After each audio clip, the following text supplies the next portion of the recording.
అలాంటి వారికి మోసం చేయొద్దు. నువ్వు ప్యాకేజీ 3 కోట్లు ముట్టిందని బయట ప్రచారం జరుగుతుంది బాగా. ఆ 3 కోట్లలో మీ పార్టీ నాయకులకి కార్యకర్తలకి మీ దాంట్లో భాగస్వామ్యం చేసుకో. అంతేగాని నీవు అనవసరంగా ప్రచారాలు చేసి నా మీద బుడిదల్లని కార్యక్రమం చేస్తే నీ మీదే అది పడతామని చెప్పేసుకుని చెప్పడం జరుగుతూ ఉంది. ఇంతమంది ఏదైనా ఒక్కనాడైనా 14 ఏళ్ళ పరిపాలనలో 1 సెంటు భూమి ఇచ్చినావా మీనాక్షి?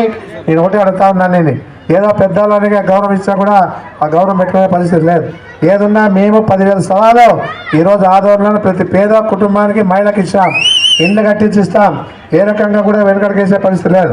జగన్మోహన్ రెడ్డి ఒకటే చెప్పినాడు మొన్న కూడా, ఇంకా లేని వాళ్ళు ఎవరైనా ఉన్నా రేపు మన మేనిఫెస్టో పెట్టాం, ప్రతి పేదవాళ్ళకి సవాలు కేటాయించి ఇళ్ళు కట్టిస్తామని చెప్పేసి చెప్పిన పరిస్థితి నీడుండే కదా. మీనాచారి 14 ఏళ్ళ పరిపాలన చేశాడు.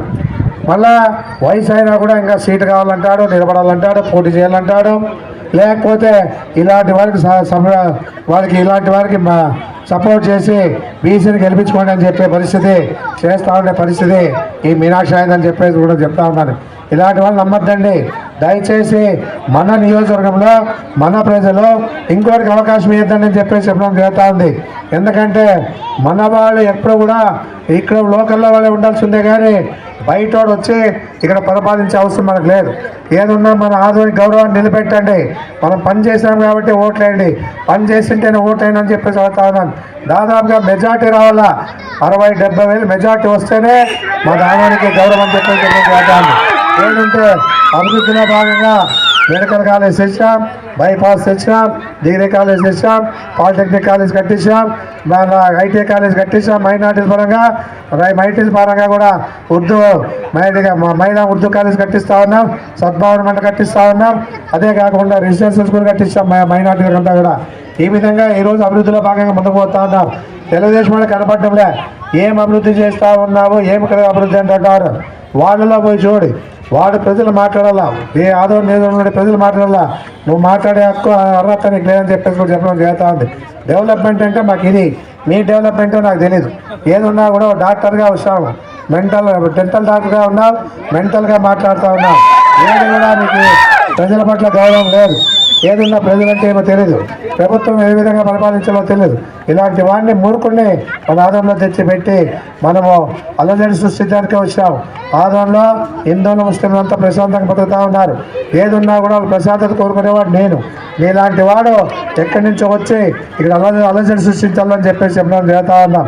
నేను పెద్దతనంలో ఏం చేసినా మైనార్టీలు టోపీలు పట్టుకోవని ఏదో నమాజ్ చేసుకొని పోతా ఉంటే టోపీలు తీ అని మాట్లాడిన ఘనత నీది. అంటే మైనార్టీలు అంటే అంత చులకన చూస్తూ ఉన్నావు. ఏదున్నా కూడా తరిమి కొడతారు నిన్నని చెప్పేసి కూడా చెప్పడం జరుగుతూ ఉంది.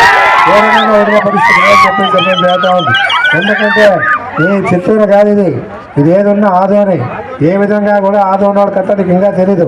ఆదోనోడు కొట్టారంటే దిమ్ము చేస్తాను, ఆ విధంగా ఉంటారు. మా ఏంటంటే ఏదున్నా కూడా ఏ రోజు ఉండే పరిస్థితిలో ప్రశాంత కోరుతారు, అన్ని అభివృద్ధి కోరుతారు, వారికి సంక్షేమ కార్యక్రమం కోరుతారు, డెవలప్మెంట్ కోరుతారు. ఇన్ని రకాలుగా ఈరోజు ఆధునిక ప్రజలు కోరుకున్నట్టే మేము చేస్తూ ఉన్నాం.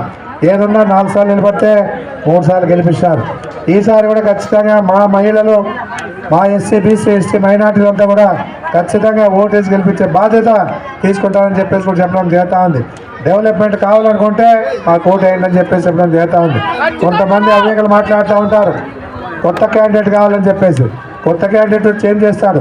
చిరంజీవిని చూస్తాం, బాలకృష్ణని చూస్తాం, రామారావుని చూస్తాం. వద్దనుకున్నామా? సినిమాల్లో ఎప్పుడు వాళ్ళే వస్తారో వద్దనుకున్నామా?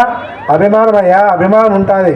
ఎక్కడ వ్యక్తి ఉంటే ఆ వ్యక్తి మీద అభిమానం ఉంటారు. అభిమానంతో ఉన్నవాళ్ళు చాలామంది ఉన్నారు. అంతేగాని మీలాంటి పరంపోకలు మాట్లాడినంత కొత్త క్యాండిడేట్ కావాలంటే వినపడుతుంది. ఏదన్నా మా ప్రజలు, మా కుటుంబం వైఎస్ఆర్ కుటుంబం ఇది. మేముంటాం, అండగా ఉంటాం. ఏది కావాలన్నా కూడా సహకారం ఇస్తాం. ఎట్టి పరిస్థితుల్లో నా ఆదోని అభివృద్ధి చేసి తీరుతారు. ఇంకా 2 ఉన్నాయి. రోడ్లు విడుదల చేసే కార్యక్రమం ఉంది, ఆటో నగర్ తెచ్చే కార్యక్రమం ఉంది, ఇంకా మన ఎక్స్టెన్షన్ ఏరియాలో కూడా డెవలప్మెంట్ చేసే కార్యక్రమాలు ఉన్నాయి. ఇవన్నీ ఆదోనిలో ఉన్నాయి. ఈరోజు ఉండే పరిస్థితుల్లో ఈ నియోజకవర్గానికి మళ్ళీ ఇంకో నియోజకవర్గం వస్తుందమ్మా. ఒలగొంద మండలం